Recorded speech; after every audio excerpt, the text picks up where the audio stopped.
বন্ধুরা, আজকে আমি বানাবো চিংড়ি মাছ দিয়ে করলার তরকারি। তার জন্য নিয়ে নিয়েছি চিংড়ি মাছ, করলা আর আলু। এটা আমি আগে তৈরি করে নিচ্ছি।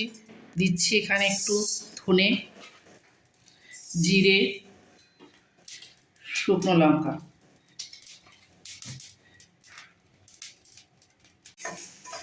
হয়ে গেছে মশলাটা ভাজা আমার। এবার এটা রেখে দিচ্ছি। এবার দিয়ে দিচ্ছি কড়াইতে তেল। তেল গরম হয়ে গেছে, এবার দিচ্ছি উচ্ছেগুলো।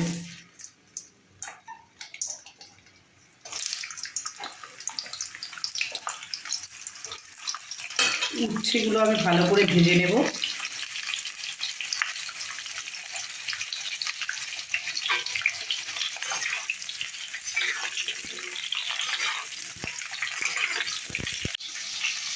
করলাটা ভাজা হয়ে গেছে, এবার দিয়ে দিচ্ছি একটু নুন,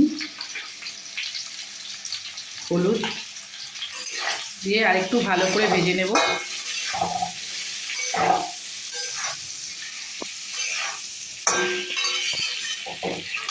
এবার আমি করলাটা তুলে নিচ্ছি।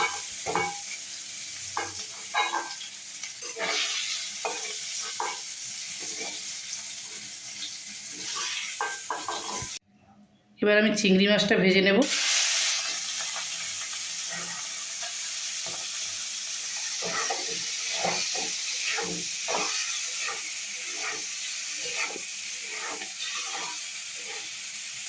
চিংড়ি মাছটা ভাজা হয়ে গেছে, এবার এটা তুলে নিচ্ছি।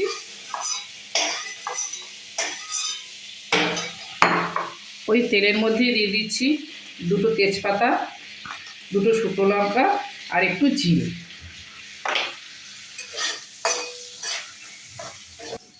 এবার দিয়ে দেবো কেটে রাখা আলুগুলো।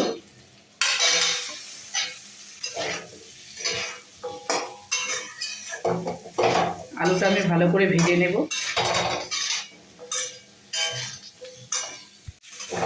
আলুটা ভাজা হয়ে গেছে, এবার দিয়ে দেবো নুন। আমি নুন কিন্তু ভাজায় দিয়েছিলাম, অল্পই দিচ্ছি, কারণ করলা ভাজায় নুন দিয়েছি, চিংড়ি মাছ ভাজায় নুন দিয়েছি। এবার দিচ্ছি হলুদ, আর ভেজে রাখা মশলাটা আমি বেটে নিয়েছি সেটা দিয়ে দিচ্ছি। দিয়ে দিচ্ছি মিক্সিতে দিয়ে একটু জল।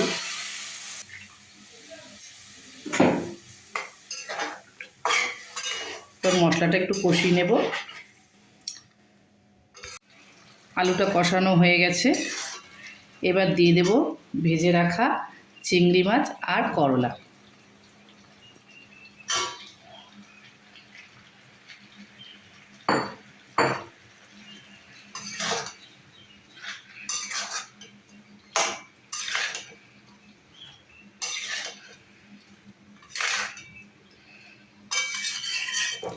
এটা একটু 2 মিনিট কষিয়ে নেব করলাটা মশলার সাথে। এবার দিয়ে দিচ্ছি একটু জল।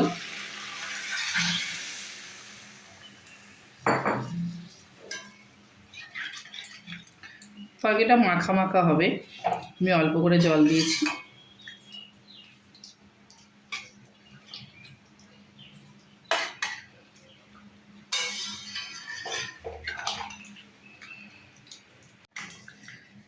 এবার আমার তরকারিটা হয়ে গেছে, আমি এবার নামিয়ে নেব।